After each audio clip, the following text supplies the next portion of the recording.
So now that we have all 24 effects, we could very easily just go straight to the ending of the game and finish off this LP. However, there are a lot of small details in the game, so events, Easter eggs, characters, stuff like that that I've kind of alluded to throughout the LP, but I haven't actually shown them on screen. So what's going to be following over the next 3 to 4 minutes is a montage that I've put together of some of, if not all of, the small little details like that that I haven't already covered. There are a couple of things that I didn't include. I'll explain why I didn't include them after the montage is over. But as far as I'm aware, this is everything. As far as I'm aware, I've shown everything in the game. So I hope you guys enjoy. This took a lot more effort to put together than I originally thought it would. So yeah, I will see you in a few moments. Bye.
So aside from everything I've shown in that little montage, which, by the way, took a lot of work to put together and took a lot of editing, like, favorite, subscribe, I hate myself, but aside from that, there are a couple of other things that I wasn't able to include. Very, very rarely, on the Witch's Island, a thing will spawn in the main pool there. I have never, ever gotten this to appear in my copy of the game, so I just borrowed a picture off of someone else. And yeah, didn't want to appear. As well as that, there's also something else. What you're looking at right now is a map of the FC world. Now, the area that we can actually explore of this map is really quite small compared to the size of the map itself. We can only explore 2 of the 3 islands. And, well, I'm not entirely sure why. See, what you're looking at right now is the section of the map that we can't explore in any way. There's no way to arrive on this island, and that's a lot. That's about 2/3 of the whole area. And there's nothing on there anyway. If you do hack yourself onto there, there's no way to escape aside from pinching yourself awake or waking up or using the meta mode. But it just makes me wonder why they didn't include that in the final game. I say they, I mean, it's made by one guy, but still. It's kind of interesting, but anyway, with all that out of the way, We are finally approaching the ending of the game. Now you might notice that egg in the lower right corner of the Nexus. In this game you actually have the ability to drop your effects, and now the game does explain this right at the beginning when you read the instructions. You can read those again anytime just from going on the status screen, but there's never a reason to do this.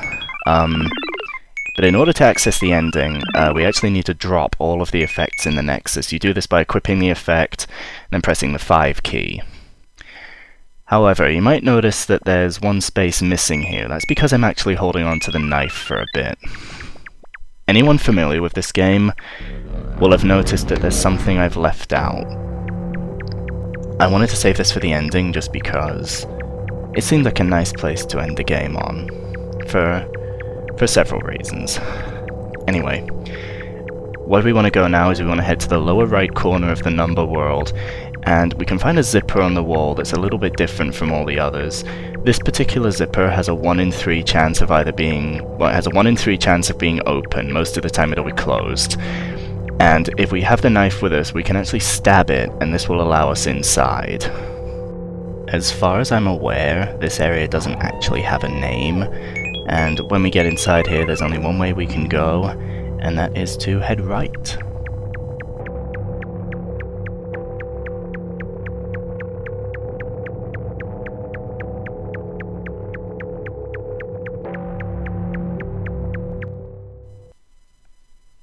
This creature here is called KyuuKyuu-kun. If you equip the knife, he will rub his pole faster, and if you equip the cat, he will rub his pole slower. I'm not going to comment on any possible explanations for this creature because I think it speaks for itself. Anyway, you might notice that this door looks awfully familiar to the door in our bedroom.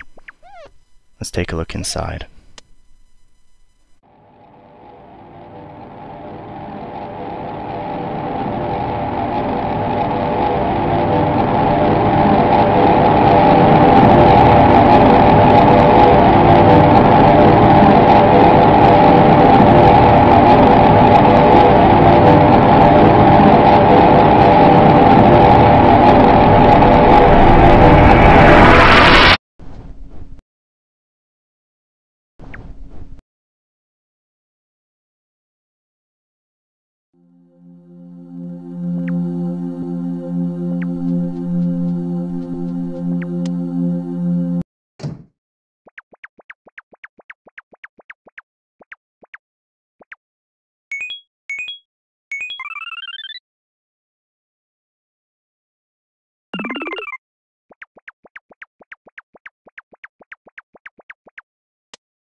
So yeah, that was Yume Nikki. First of all, I just want to thank the very small amount of people who have watched this LP from the very beginning all the way to the end, and I want to apologise for my very inconsistent upload schedule. There's been a lot of reasons for that. I'm not going to get into that because no one really cares, but thanks to everyone for being so patient with this. I am really happy with how this LP turned out. I think it's gone way better than I ever expected it to, and for the most part I've enjoyed it. I mean, you know, there have been parts where I didn't really want to record certain bits, so I sort of delayed it, like the part with the Infinite Wilderness, but overall I've had fun making these, and it's been nice to see the end product and to have, you know, such nice reception from people. I mean, I've had 2 people actually say that this is the best playthrough of it they found on YouTube, and you know, that means a lot, so yeah, I've enjoyed making this LP. There will be a bonus episode of this to come, but I have no idea when that will be. Don't even guess on that. But for the most part, yeah, we're done. LP's over, guys. And really, I think now there's only one thing we can do. What better way to end it? Let's play NASU, because why the hell not? Oh, it feels good to actually have this game done now. Yeah, this really is the best minigame ever made. I mean, just look at it. It's fuck Bioshock, fuck Metroid Prime. No, NASU's where it's at. It's the best game ever crafted by human hands. Marvel at it. Marvel, mere mortals. Oh dear. Yeah, game over. Again! Again! Again! Alright, I'm just being an idiot now. Right, thanks to everyone who watched this LP. It's been fun. Yeah. So, I will see you all soon with whatever comes up next.